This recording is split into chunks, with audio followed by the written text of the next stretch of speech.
Shaharning chekka qismida joylashgan Lazzat kolbasa sexi har doimgidek erta tongdan ishga tushdi. Sex ishchilari go'shtlarni maydalash, ziravorlar qo'shish va tayyor mahsulotni qadoqlash bilan band edi. Kun odatdagidek boshlangandek tuyulgan bo'lsa-da, bitta kichik, ammo dahshatli tafsilot hammani karaxt qildi.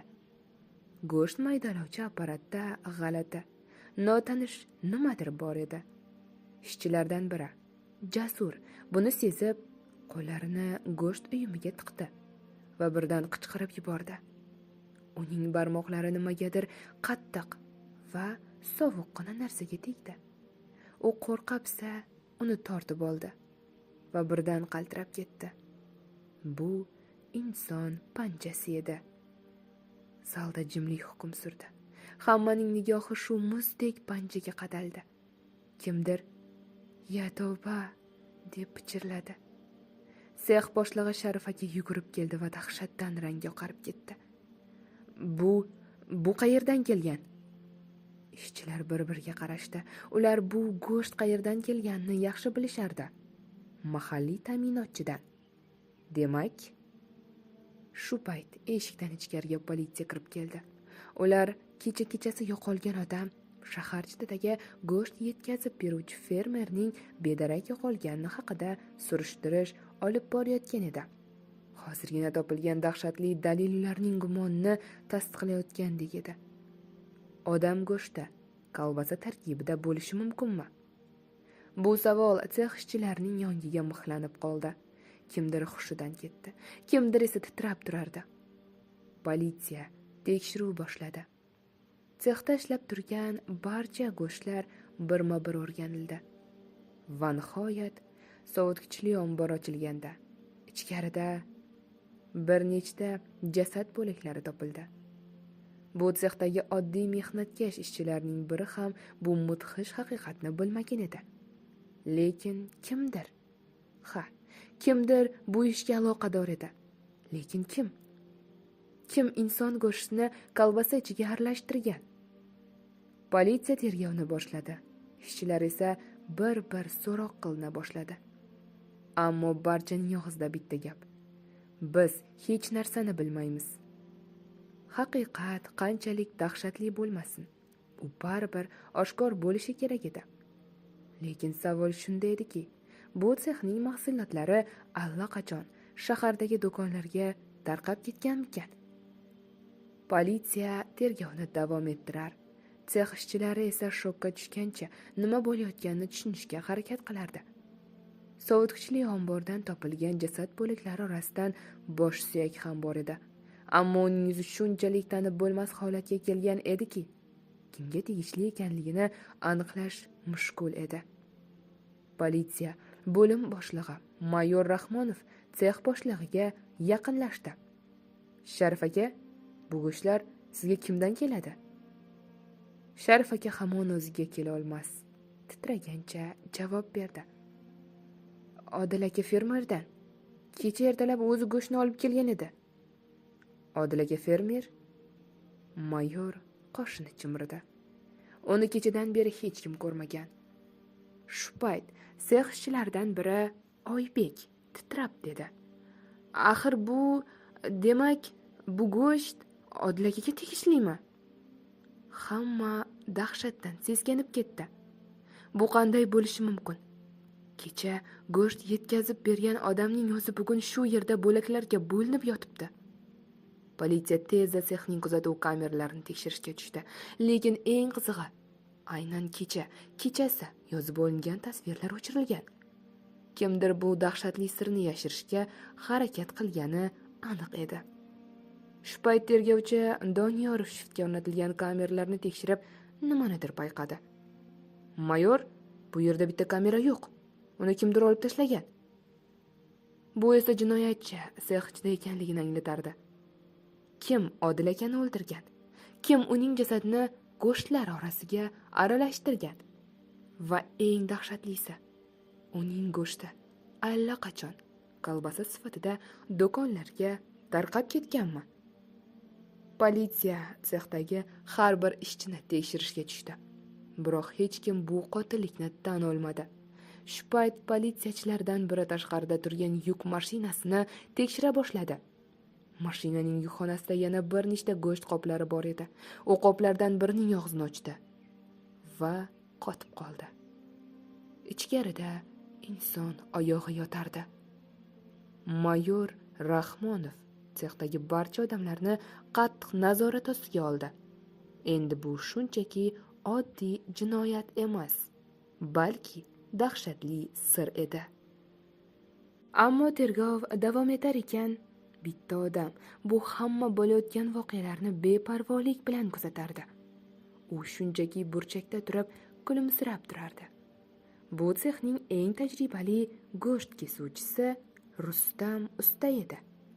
Mayor Rahmonov va uning jamoasi sexning barcha ishchilarini birma-bir so'roq qila boshladi. Kimdir qo'rquvdan qaltirar, kimdir hech narsani tushunmasdi. Ammo sexning eng tajribali go'sht kesuvchisi Rustam usta shunchaki chetda turib kulimsirab turgan edi. "Nega kulyapsan, Rustam?" Tergovchi Doniyorov unga qahr bilan tikildi. Rustam esa sekin bosh chayqab, yelkasini qisdi. "Hech narsa", dedi u bemalol. Faqat bu yerda hech kim haqiqatni ko'rishni xohlamayapti. "Nima demoqchisan?" Mayor Rahmonov unga yaqinlashdi. Rustam usta o'zining yuzi qotib, ko'zlarini mandir yashirayotgandek ko'rinardi. U sekin past ovozda dedi: "Siz noto'g'ri odamlarni so'roq qilyapsiz, mayor. Jinoyatchi ichkarida emas. Nimani nazarda tutyapsan?" Politsiyachilar unga qattiqroq bosim o'tkaza boshladi. Rustam chuqur nafas oldi va sekin gapira boshladi. "Odil aka, kecha tirik edi. Lekin u bu yerga o'zi kelmagan. Uni kechasi kimdir olib kelgan. Men ham bilaman bu go'shtlar odamniki ekanini. Lekin bu go'sht sex ichkarisida emas, tashqaridan kelgan." Demak, kimdir sexga allaqachon o'ldirilgan jasadni olib kelgan. Mayorning yuzi o'zgardi. "Aynan shunday. Lekin siz qayerdan kelganini tekshirdingiz?" Rustam ustaning ovozi sovuq edi. Politsiya go'sht qoplari kelgan yuk mashinasini tekshira boshladi. Ularning hammasida sexning odatiy go'sht ta'minotchisining tamg'asi bor edi. Ammo yuk mashinasining ichki burchagidan chang bosgan bitta g'alati narsani topishdi. Eski temir halqa.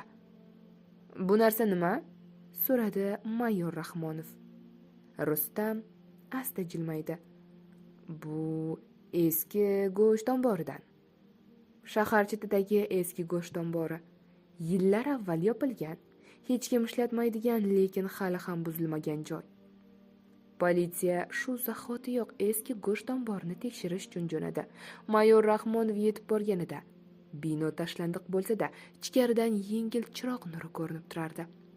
Politsiya ichkariga bostirib kirdi va shu yerda dahshatli haqiqat yuzaga chiqdi.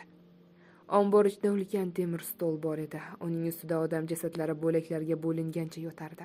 Ba'zilari hali ham yangi edi. Devor bo'ylab qator-qator qoplar terilgan. Ularning ichida esa inson tanasining turli qismlari. Politsiyachilar ichkari chuqurroq kirganlarida dahshatdan o'zlarini tuta olishmadi. Chunki muzlatgichning eng chekka burchagida allaqachon qadoqlangan kolbasa mahsulotlari turardi va ularning ustida oddiygina yozuv bor edi. Maxsus retsept bo'yicha. Bu odamxo'rlik bilan shug'ullanadigan butun boshli yashirin tarmoq edi. Lekin eng qo'rqinchlisi bu emasdi. Chunki politsiyachilar tashqariga chiqishayotganda ombor devoriga tirab qo'yilgan eski gazetani ko'rib qolishdi. U yillar avvalgi sarlavha edi. Shaharda oqgan oddiy kolbasa emas. Bu degani, odam go'shti qo'shilgan kolbasalar allaqachon shaharga tarqalgan bo'lishi mumkin edi. Eski go'sht omborida topilgan jasad bo'laklari, qadoqlangan kolbasalar va eski gazeta maqollari shaharni larzaga soldi. Politsiya darhol tergov ishlarini kengaytirdi. Mayor Rahmonov ishni Ichki ishlar vazirligiga topshirishga qaror qildi. Kim bu dahshatli sxemaning ortida turibdi? Qancha odam qurbon bo'ldi? Eng qo'rqinchlisi, odam go'shti qo'shilgan kolbasalar allaqachon iste'mol qilinganmi? Qotillar izi topildi.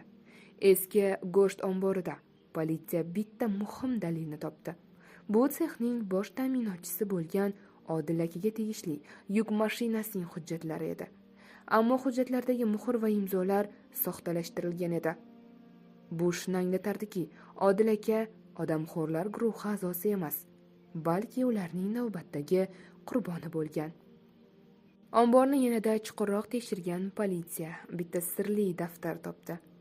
U eski, qon dog'lari bilan qoplangan va sahifalari yirtilib ketgan edi. Ichkarida esa shunday yozuvlar bor edi. 2023-yil sentyabr 5 ta tanasi 70 kilogramm go'sht.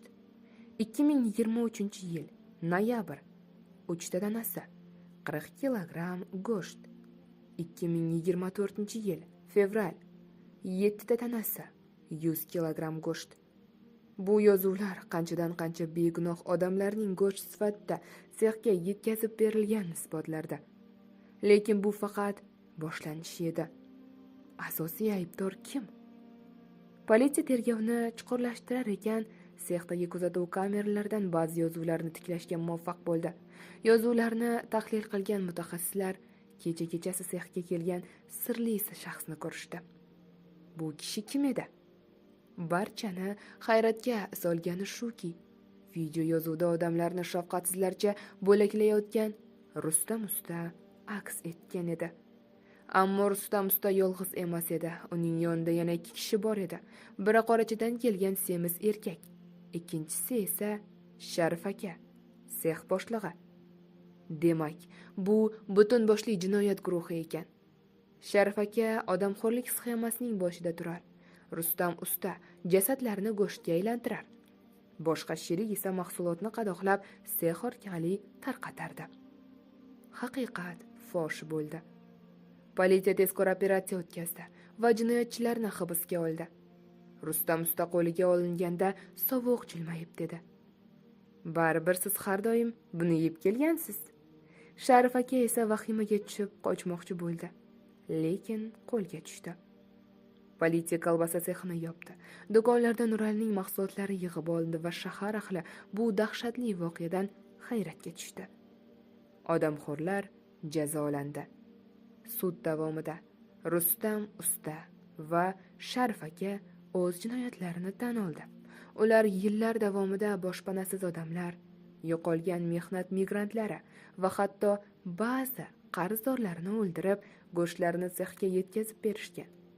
Bu odamxo'rlar to'dasi ko'plab begunoh odamlarning hayotiga zomin bo'ldi. Ular umrbod qamoq jazosi oldi. Lekin bu haqiqiy yakunmi? Hamma tinchlanganidan keyin tergovchilar eski daftarning oxirgi sahifalarini varaqlab chiqqanda bitta sirli yozuvga duch kelishdi. Toshkent, Andijon, Samarqand, Buxoro. Hali oldinda yangi shaharlar kutib turibdi. Bu shuni anglatadiki, bu faqat bitta sex emas, balki butun boshli yashirin tarmoqning bir qismi edi. Odamxo'rlar jinoiy sxemasi fosh bo'ldi. Ammo yana qayerdadir bu dahshat davom etayotgan bo'lishi mumkin edi.